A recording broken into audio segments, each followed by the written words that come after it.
Hey, I'm Laurencia and welcome back to my channel. I'm a butterfly. Okay, on this channel, we are striving to be like Christ and we are inspiring others to do the same thing. Okay, let's just get into it. I was looking for what to talk about per usual, and I prayed and asked God, lead me today. What should I talk about today? What should we talk about today? And I ended up in 1 John. And so, as you can tell by the title, we're going to be talking about what it looks like to not love this world. Do not love this world. Do not be in love with this world and anything about it. And so let's just see what the Bible says about, instead of being like the world, being like Christ. Like, what does that look like? Now, I'm starting off reading from the New King James Version, and it reads like this. And I advise you to read along with me or take notes. And when you have the time, go get your Bible yourself and go back over the scriptures that I gave and just read it for yourself, okay? Because remember, we're not going to rely on me or nobody else to teach you the word. You know the word for yourself, okay? So anyway, 1 John 2:15 says, do not love the world or the things in the world. If anyone loves the world, the love of the Father is not in him. For all that is in the world, the lust of flesh, the lust of the eyes, and the pride of life, is not of the Father, but is of the world. And the world is passing away, and the lust of it. But he who does the will of God abides forever. Now, when I read that, I was just so blown away. Because he said, when we do his will, we're going to abide forever.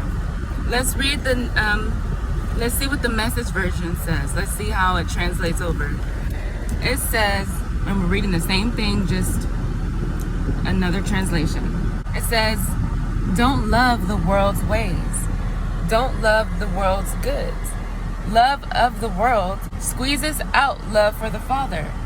Practically everything that goes on in the world, wanting your own way, wanting everything for yourself, wanting to appear important, has nothing to do with the Father. It just isolates you from him. The world and all its wanting is on the way out. But whoever does what God wants is set for eternity. That's very powerful. Now let's just take a moment to dissect that a little bit. If we're going to be a believer, it is imperative that we imitate Christ in all that he is. The ways of the world have no order. It's all about greed, lust, things that are perverted, gluttony, and all about material gain. Just take a look around you. When you're living day to day, start being an observant person. Don't just live and be so preoccupied with whatever you're doing. Be a person who pays attention to things. Be a person who is observant. The next time just start paying attention to what you see on the news. You start seeing all the people who are coming down off their high horses because of greed and material gain and deception. Just look at how the world operates. Look at the celebrities you idolize. Take a look at them. Look at what they're doing. They're glorifying lust. They're glorifying perversion. They're glorifying money. They're glorifying things that are wrong. And the Bible says all of it is passing away. It's all passing away. It's useless. So, but when we choose to be like God, I'm reading from my notes, okay? That's why I'm looking down. But when we choose to be like God, we're walking in his will. That is the whole purpose for our existence. That is the whole reason why we are all here. Let's just go back to that verse, that 17th verse.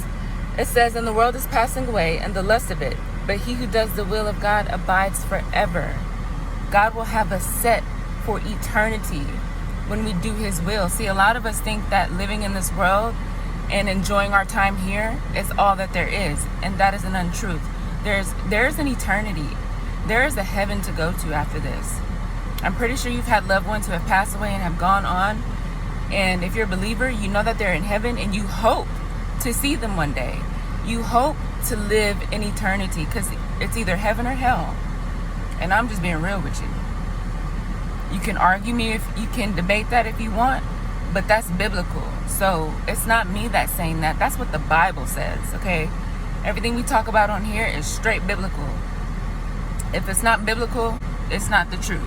Anyways, let's break down what does it mean? What does the word abide mean? He said we will abide forever. So abide, what does that mean? Abide means to, I'm reading off my notes. It means to endure something, to live with, to continue without fading or being lost, to be sustained. That's awesome. And what does forever mean? Forever means for always, continually, non-stop, lasting, permanently. He who does the will of God abides forever. And that's what he said. I think that's beautiful. So when we're like God, we're in his will, okay? And that's right where we want to be. Even in Romans 8:29, it says, for whom he foreknew, he also predestined to be conformed to the image of his Son, that he might be the firstborn among many brethren. And the Message version translates and says, God knew what he was doing from the very beginning. He decided from the outset to shape the lives of those who love him along the same lines as the life of his Son. So it is very evident that God created us to be like him. Before the beginning of time, that was his plan. Before you were conceived in your mother's womb, that was God's plan. So I think we just need to check ourselves real quick and make sure that we're not being like the world, okay? That's what I want you to do today. I want you to check yourself, look in the mirror, sit yourself down and be real with yourself and ask yourself, am I really being like the world, or am I being like Christ? First, we need to repent of our sins, right? We need to be in right standing, and then choose to be like Christ. Now, how can I look more like Christ and not like the world? Well, Christ is all about holiness and righteousness. What is holiness? Holiness is godliness. What is righteousness? Righteousness is the quality of being morally right. So how do we be holy and righteous? Well, we can start off by looking at the 10 Commandments. You know, what are the 10 Commandments? How do we start applying righteousness to our life? Well, in the 10 Commandments, it says, don't have any other gods before him, right? Don't make any idols. Anything can become an idol, and an idol is something that you love more than God. Okay, so if we have an idol, your phone could be an idol. Working too much, being a workaholic, loving your money, that's an idol. Making money an idol. Relationships, idolizing another person, idolizing these celebrities who don't even know you. That's what idol worship looks like. Always concerned about something else more than your relationship with Christ. Also, don't take God's name in vain. If you're a person who curses a lot, you need to watch your mouth, because we need to start putting respect on God's name. God is to be reverenced. He is to be honored. He is to be respected. Don't be out here disrespecting God's name. Also, keep the Sabbath day holy. That means taking out a day of the week. You work all week, but on that seventh day you rest. Even God rested after he made the creation of the world. On the seventh day, he rested, and he called that the Sabbath. So even if you work, I know people think Saturday is the Sabbath day, but find one day out of your work week where you do nothing. You relax, you don't work, and you set your sights on God. You dedicate that day to him. Dedicate a day where you're off. Read his word. Listen to worship music. Pray. Enjoy yourself. Okay, that's what honoring the Sabbath looks like. Also, another one of his commandments is honor your parents. Don't be out here disrespecting your mother and your father. I don't care who they are, what they've done. If they weren't the best of parents, that doesn't matter. The Bible says to honor them. And what does honor look like? It looks like respect. Okay? Another one is don't murder.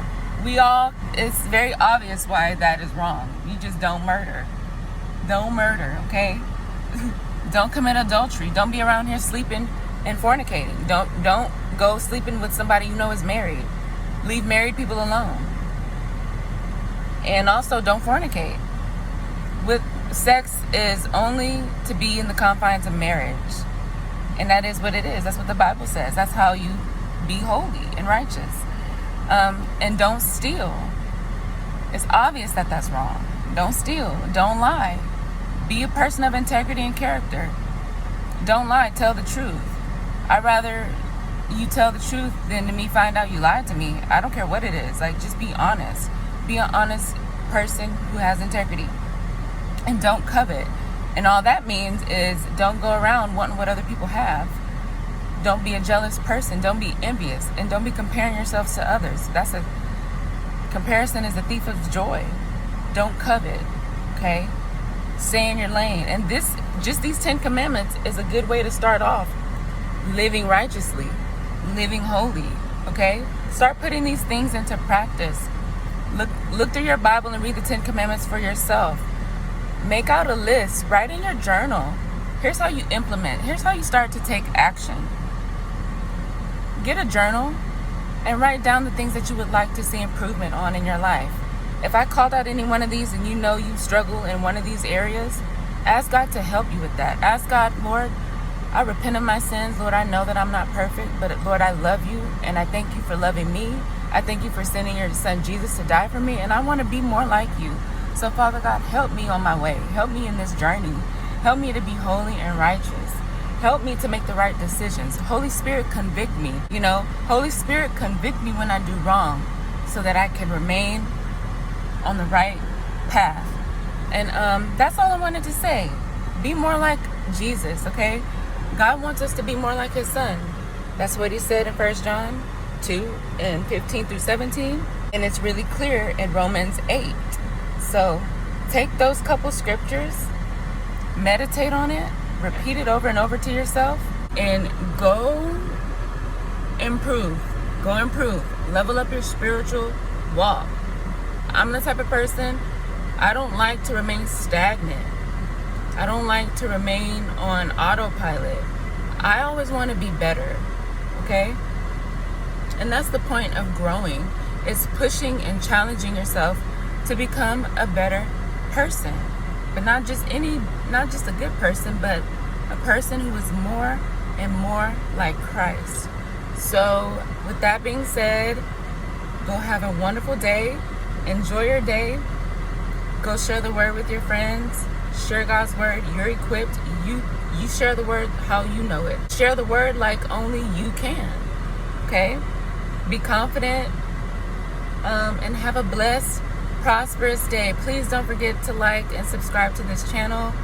Something about the algorithm. When you press like on my video, other people are more likely to see it. And all I'm trying to do is get God's word out there. So thank you for being a help to my channel. And I will see you in another video.